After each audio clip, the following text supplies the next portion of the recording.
नबी करीम अलैहिस्सलातु वस्सलाम एक मुकाम का गुजरन था, सहाबा गदहन मुझे मदीने जे मीर सल्लल्लाहु अलैहि व आलिहि वसल्लम बिन कबरन जे भर में भी फरमायो, इन बिन कबरन जे मथा अजाब हली रहियो आ। हुजूर फरमायो इहा काठी साई खणी अचो, जेका साई काठी सहाबी खणी आया। हुजूर फरमायो इन के ॿ टुकड़ा कयो, उन के ॿ टुकड़ा कयो वियो, हिकिड़ो हिकिड़े जे मज़ार ते रखियो वियो, हिकिड़ो हिकिड़े जे मज़ार ते रखियो वियो। ज़रा गौर त कर, मुंहिंजो हुजूर हथड़ा खणे हा, अज़ाब दूर थे हा या को न थे हा, जवाब ॾे। हुजूर हथड़ा त परे जी ॻाल्हि आ, इरादो कंदो आ रब काबो ई बदलाए ॾेई छॾींदो आ, मगर मुंहिंजे आका तोखे मूंखे सम्झाइण लाइ चयो त कबर जे मथां अगर बतियूं ॿारण वारा, अगर बतियूं भले ॿार न सवाब आ न गुनाह आ, कोई तालुक न आहे। मथां चई त गुनाह आ, गुनाह बि कोन्हे सवाब बि कोन्हे, मगर मरहूम खे सवाब,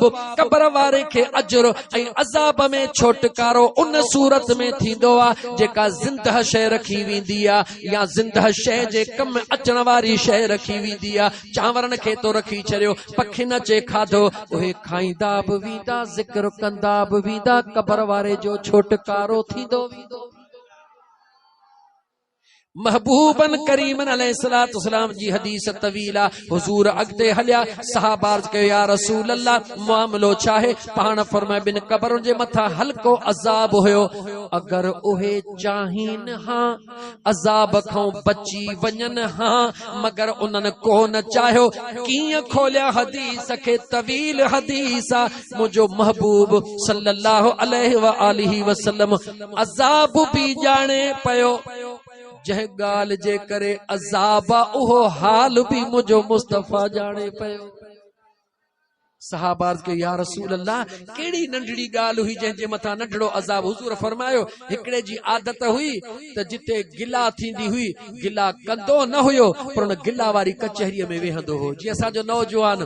अमड़ घर इंतज़ार में त मुंहिंजो 36 लखणो कॾहिं थो अचे, यूनिवर्सिटी मां मोटियो आहे या फौजी ड्यूटीअ तां मोटियो आहे या ॿाहिरों मोटियो, अमड़ इंतज़ार में त मुंहिंजो जिगर अचे त मां कचहरी कयां ऐं हमराह वरी ॿाहिरि दोस्तनि सां डाड़नि ठकावन में उबतियूं सुबतियूं गैर ज़रूरी ॻाल्हियूं ऐं अल्लाह जा बाना। नौजवान अमड़ अबे ॾे ॾिसण बि इबादत, वेहण इबादत, खिलण इबादत, ॻाल्हाइण इबादत, इबादत बि अहिड़ी जो मदीने जे मीर फरमायो अमड़ ॾे रुगी खिली निहार, तोखे खिलंदो ॾिसी अमड़ राज़ी थिए, 10 हजन जो सवाब। अम्मड़ घर में जन्नत, अबो घर में जन्नत, जन्नत घर में सॾे रही आहे, पुट वरी ॿाहिरि दोज़ख जी टिकेट ख़रीद करे रहियो आहे। केर जे पढ़ियो लिखियो, इहो पढ़ियो लिखियल माण्हू जो कमु आहे, इहो अकुलमंद माण्हू जो कमु आहे। जीजल जन्नत घर में इंतज़ार पई करे, अबो घर में इंतज़ार पियो करे, हे वरी जवान वते होटल ते वेही पंहिंजे लाइ जहन्नम जी टिकेट ख़रीद कंदो। जॾहिं बि घर अची जेतिरो टाइम पुॼे अमड़ जे कदमनि खे चुमंदो कर त मुंहिंजो रब बि राज़ी थिए त मदीने जो घोट भी राज़ी थी पवे। दिल पर पीउ जे कदमनि खे चुमंदो कर मुंहिंजा दोस्त अज़ीज़। ॻाल्हि निकिरी वेंदी, हुज़ूर फरमायो गिला कंदो त कोन हुयो पर गिला वारी कचहरीअ में वञी वेहंदो हुयो, ॿुधंदो हुयो, उन ॿुधण जे करे हल्को अज़ाब हली रहियो आहे। ॿिए जे लाइ पाण फरमायो पेशाब करण खां बाद वट कोन कंदो हो, एहतियात कोन कंदो हो, पेशाब जा कतरा जान खे लॻंदा हुयसि, इन जे करे अज़ाब हली रहियो आहे। मुंहिंजे हुज़ूर फरमायो इहे तव्हां सायूं काठियूं रखियूं, इहे अल्लाह जो ज़िक्र कंदियूं, ख़ुदा जे ज़िक्र जे सदके इन्हनि तां अज़ाब मुआफ़ थी वेंदो। मुझे सुणे नबी करीम अलैहिस्सलातु वस्सलाम जा दीवाना तो मां अर्ज पे कयो अमड़ जे मज़ार ते गुलाब जे गुल जूं चादरूं खणी वेंदा, खणी वञण घुरजन, ॾोह नाहे सवाब आ। छो त गुल जेको आ ज़िंदह शइ आ, साह वारी शइ आ, जेसि ताईं उन में जान हूंदी अल्लाह जो ज़िक्र कंदो रहंदो। पर केॾो न सुठो हुजे अमड़ कुराड़ी 70 साल जी बि हुजे, 60-70 साल जो बाबो कुराड़ो बि हुजे ऐं पुट वञी नौशारे शहर मां या भिरिया शहर मां बेहतरीन गुलाब जा गुल ठाहे तयार करे खणी अचे, अबे अम्मा ला नओं वॻो वठी अचे। मौलवीअ खे बि त ॾींदा हो न वॻो, बाबे जी नियत अथई अंबा जी नियत थी मौलवीअ खे ॾींदो भले ॾे मता वरी कावड़ी जी पवंदो मौलवीनि जी ॻाल्हि थो कर भले ॾे पर हिकिड़े ॾींहुं हिकिड़ो दफ़ो त नौजवान जन खे आहे न पोइ मां उहे त करे ॾिसो अबे अमड़ लाइ नओं वॻो वठी अचो गुलाब जा हार ठाहे सुठड़ो खाधो तयारु करे चओ बाबा अॼु मुंहिंजी दिलि थी चवे त अॼु अम्मा ऐं बाबे जे शादीअ जी सालगिरह थो मल्हायां अबे खे हार गुलनि जो पारां अमड़ खे गुलनि जो हार पारां ॿिन्ही खे नओं वॻो पाराए करे उन्हनि जे साम्हूं वेही करे मुंहिंजा दोस्त जीअं न पुट लाइ कंदो हैप्पी बर्थडे टू यू वेठो कंदो आई ईअं कॾहिं जीजल अमड़ ऐं दिलबर पीउ खे गॾु विहारे करे ॾिस ॾिस त उहे अर्श ॾे निहारीनि था त अर्श तुंहिंजे लाइ खुले थो या नथो नथो मनो कयां तोखे तूं औलाद लाइ न कर भले कर औलाद जी सालगिरह कर भले कर घरवारी जो तुंहिंजे मथां हक़ आहे उनजे प्यार में करी या दाबे में करी मुंहिंजो कोई तालुक कोन्हे भले कर लेकिन अबे अमा जो वधीक हक़ आहे ऐं ख़ुदा जा बाना ऐं ख़ुदा जा बाना हे खिलंदे खिलंदे हिन सजण साईं जे चेरे फ़क़ीर जी ॻाल्हि दिलि जे गहराईअ सां ॿुधी छॾ खिलंदे खिलंदे थो चवनि त अबे ऐं अम्मा जी हिकिड़ी दुआ तुंहिंजे सॼी ज़िंदगीअ जे इबादत खां बि आला आहे सॼी ज़िंदगीअ जे इबादत खां भी आला है छो त दुआ इबादत उन जी क़बूल हूंदी आहे जंहिंखां अबो बि राज़ी हूंदो आहे ऐं अम्मा भी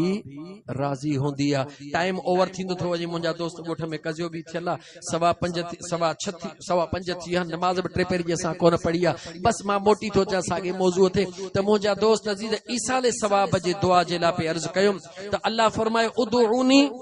अस्तजिब लकुम अगर कंहिंजे ज़हन में इहो नंढड़ो को ख़दशो आहे त मरण वारो मरी वियो हाणे सवाब छाजो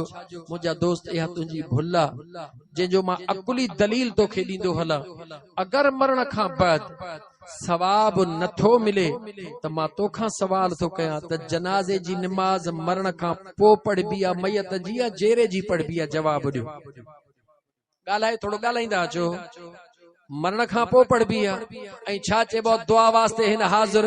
मयत जे हाणे बस जवाब इहो ई आहे त जेकॾहिं उहा जनाज़े जी निमाज़ मयत जे बख़्शिश लाइ पढ़ी वञे थी त मयत त थी चुको आहे मरण खां बाद उहा जनाज़े जी निमाज़ जे हुन जे लाइ बख़्शिश जो ज़रियो आहे त पोइ अॼु क़ुरान करीम जी महफ़िल ख़ैर ख़ैरात दरूद ज़िक्र उन जे लाइ बख़्शिश जो ज़रियो आहे या न अमल करण जो दरवाज़ो बंद आहे लेकिन अमलन जे अचण जो दरवाज़ो बंद सिंपल जुमलो चवां मदीने जे साईं फरमायो उहे माण्हू मरण जे बावजूद न मरंदा आहिनि कहिड़ा जेके पंहिंजो औलाद सालिह पोइ छॾे आया उहे न मरंदा आहिनि छो उन्हनि जो सालिह औलाद उन्हनि जे लाइ दुआऊं घुरंदो रहंदो आहे उन जो अजर उन्हनि खे अल्लाह ॾींदो रहंदो आहे हुज़ूर ईअं बि फरमायो जेके वीचारा चवनि था न त मर गया मरदूद न ख़त्म आहे दरूद चइसि मदरसो ठाराए थो ॾी अम्मा जी नियत मस्जिद ठाराए थो ॾी अम्मा ने बसि पोइ तो वारा त मरंदा ई करे कोन के ओ ख़ुदा जा बाना जेकॾहिं मस्जिद ठहरा चओ तूं मरी वेंदे क़यामत तो ई सवाब मिलंदी बिल्कुलु मिलंदो ऐं मुंहिंजा दोस्त अज़ीज़ जेकॾहिं मस्जिद जो सवाब मिलंदो मदरसे जो सवाब मिलंदो त छा क़ुरान जो सवाब कोन मिलंदो छा मुंहिंजे महबूब मदीने जे साईं फरमायो आहे त जॾहिं बि दुआ घुरो त मुंहिंजी सॼी उम्मत लाइ दुआ घुरंदा कयो अचो त इहो अज़म कयो त राति जो सुम्हण खां पहिरीं यादि रखो कणक पोखींदासीं त वौण खणंदासीं कमद पोखींदासीं त सारियूं खणंदासीं न अचो त पंहिंजे लाइ तयारी कयूं राति जो सुम्हण खां पहिरीं ज़्यादा न ई सही जेतिरो अल्लाह तव्हांखे क़ुरान करीम नसीब कयो आहे 5 मिंट ई सही तिलावत करे अल्लाह जे दरबार में हुज़ूर जे सॼी उम्मत जे बख़्शिश लाइ दुआ घुरी पोइ तूं सुम्हंदो कर इंशा अल्लाह ताला तोखे मूंखे दुनिया छॾणी आहे क़यामत जे अचण ताईं मुंहिंजो अल्लाह इन तोहफ़े खां तोखे असांखे महरूम न कंदो इहो अजुर क़यामत ताईं तो असांखे मिलंदो पियो अचो त फ़सुल पोखियो अल्लाह मौक़ो ॾिनो आहे न तव्हां सां दुनिया में आहियूं अचो त पोखियूं पोखींदे त खाईंदे जे न पोखींदे त कोन खाईंदे पराई राह ॾे निहारे निहारे थकिजी पवंदे ईअं वेठो निहारींदे कुझु कोन ॾींदे राह खणण वारा खणंदा मिलंदे तॾहिं बि का कुढीअ जो ज़रो मिलंदे कुढीअ ते गुज़र करण वारा छो तो तूं कुढीअ जे पुठियां लॻी जॾहिं त मौला तोखे राह जो मौक़ो ॾेई छॾियो